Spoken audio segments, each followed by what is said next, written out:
Like, subscribe, and get notified. पाण्याची म्हणजे पूर्ण ऊन पडून पाण्याची कमतरता तर असतेच बरोबर. आणि शिवाय बाजूला बाजूला स्टॉप पण नाही, राहायला पण जागा नसते. त्यामुळे उन्हात हा प्रॉब्लेम होतो आणि पावसात पूर्ण माणूस भिजून जातो. कामावर गेल्यानंतर पूर्ण ते अंगावर ओलं घेऊन राहावं लागतं. कपडे पूर्ण ओले झालेले असतात आणि बाकी काय हेच प्रॉब्लेम असतात. ओके, तुमची काय मागणी? शेड वगैरे जायला पाहिजे, ओके, काहीतरी असं स्पेसिफिक जागा उभं राहण्यासाठी. बरोबर.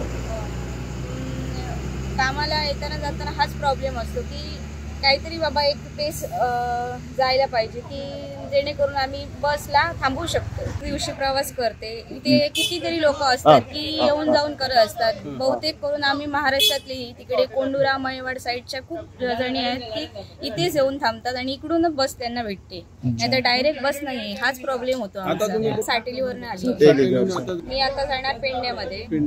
बस नाही आता दोन. पण ऍक्च्युली माझं काम आहे, उशिरा आहे, त्यामुळे मला इथे थांबावं लागतं आणि आता मी उन्हातच आहे.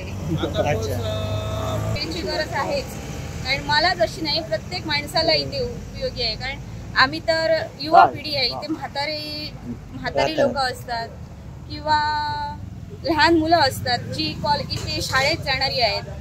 त्यामुळे प्रत्येकाला ही गरज आहे. प्रोविजन आम्ही हिंगा जागोय ना तिथलं बसीचे शेड घालपाक फ्युचरान चित्ता. आता लोकांक कोणीतरी जागो स्पॉन्सर केलो जाल्यार आम्ही एक हे करू शकता, एक शेड घालू शकता. MLA सांगो ना जाल्यार PWD पंचायतींसून कितें हे करून आम्ही करू शकता.